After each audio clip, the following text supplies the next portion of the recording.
All right. Hey, everyone. How's it going? Thanks for coming. We hit the space bar or the clicker. Okay.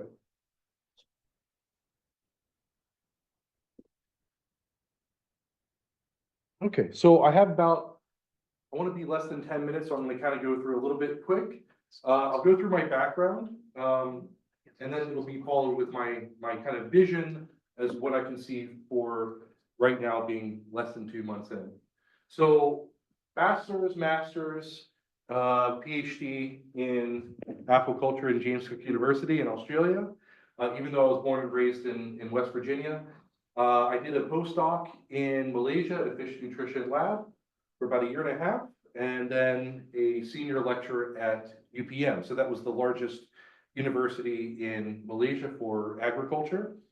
I then became an associate professor and then later on director at UAPB.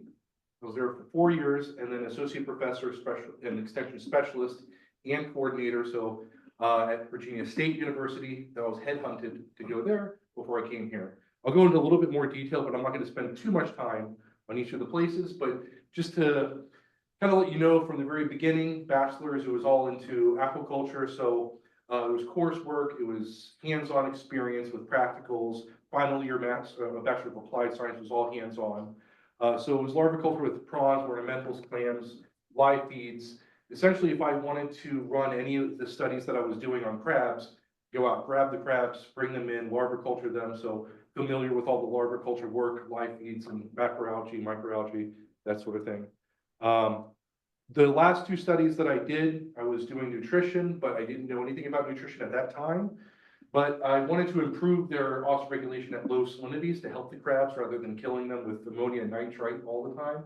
So I bought a book of what I wanted to do my research on. He happened to be from Malaysia, emailed him, was super lucky to actually go to Malaysia to do a postdoc for 1.5 years. It's also to chase my wife, but it worked out.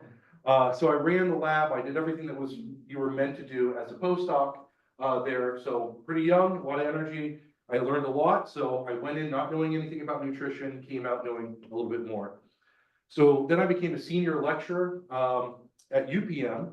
So I started off doing biofloc. That was in consideration of some of the students that I had that liked that sort of work.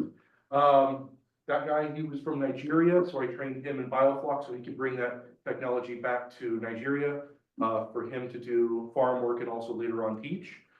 I got into continue doing fish nutrition, hatchery, reducing cannibalism in crabs, that sort of work. And then I also worked with the Institute of Aquaculture and Aquatic Sciences at UPM, so that was specifically for marine work. So that's where I went there. I set up a crab hatchery system, live feeds, that sort of stuff. Okay, so these were some of the species that I worked with in Australia and Malaysia. So on the crustacean side, it was mostly marine. On the fish side, it's actually mostly freshwater. Then I went to University of Arkansas at Pine Bluff. So I came in as an associate professor. So initially I focused on biofloc because that seemed to be an expectation of me to do that.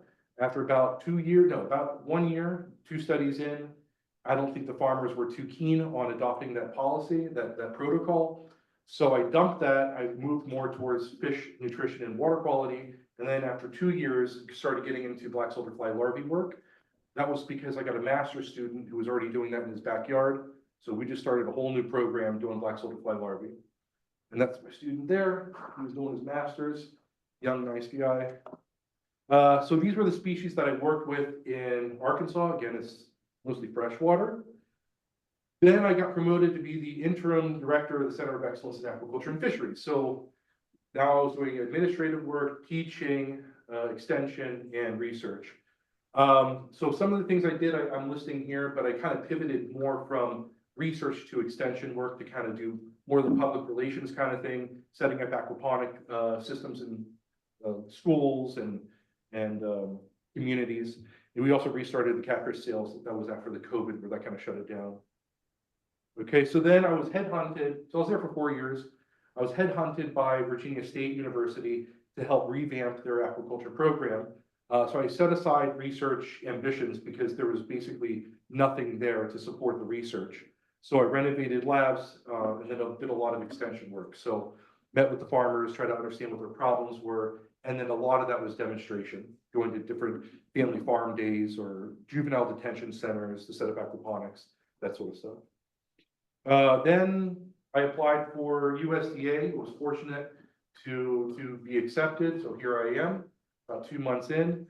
But first, before I go into my kind of vision so far, I want to acknowledge the work that Paul and Marty have done without having an RL. And I think they've done a fantastic job, especially with some of the other folks that are here, Allison, Fernando. So they've done a fantastic job. I came for the interview and I was already impressed with the facilities that they have here. Thank you guys. It's not lost on me.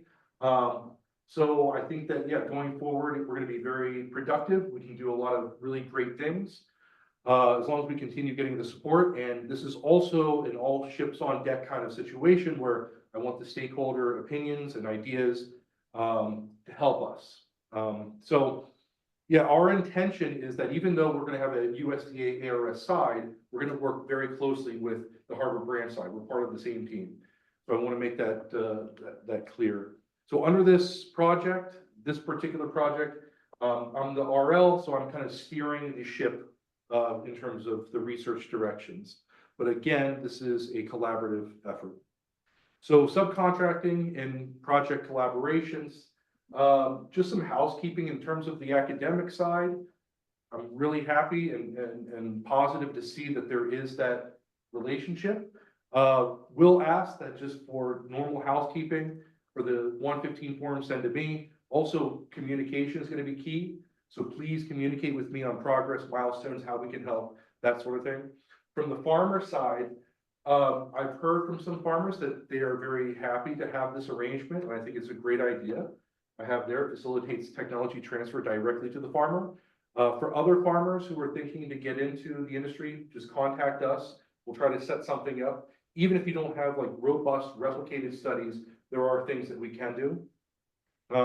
For those that are close by, reach out, happy to have lunch. Those that are far away, I'm happy to travel and meet them.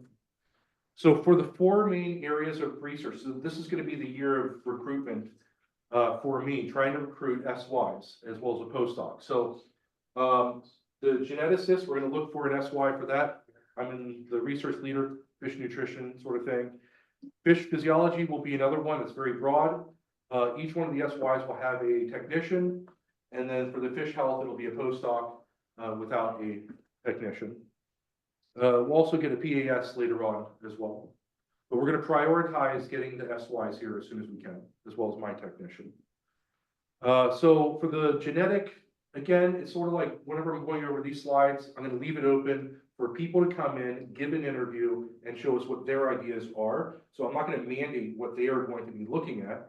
But I would imagine one of the ideas would be genetic selection, to have a program for that, better survival to disease, better growth, possibly accepting alternatives to marine ingredients, you can select for that. And then of course to work with Harbor Branch with their ongoing projects.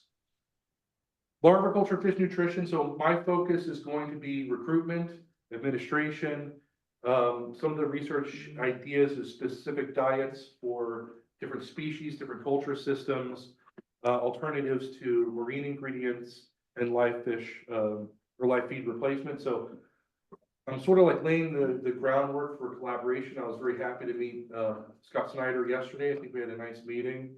I'm glad that Reg is here. I'm going to be talking to some of the other ARS members later on at the WAS conference, as well as through correspondence.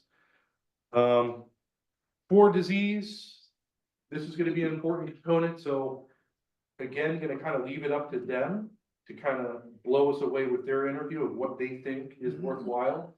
Could be developing vaccines, staying ahead of problems, developing rapid tests, but whatever it is, it would be good for them to have skills so they can complement existing programs. So if you look into a particular ingredient or genetic selection, to have that expertise to do disease challenge study.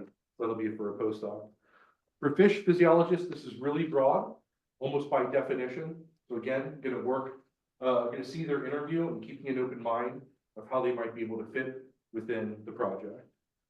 And so with that, I again thank Marty and Paul for their leading this project in the absence of an RL. They did a great job. I'm appreciative of the stakeholders that are here in person as well as online. And this is my contact details, so reach out literally for anything, solicit opinions, give their opinions, whatever it is. It's open door. And again, I just want to make a quick point is that these research directions, they're not set in stone. That's part of the reason to have a stakeholder meeting is I want to hear the opinions of the stakeholders, kind of solidify the research plan. So anyway, thank you guys and look forward to the rest of the meeting.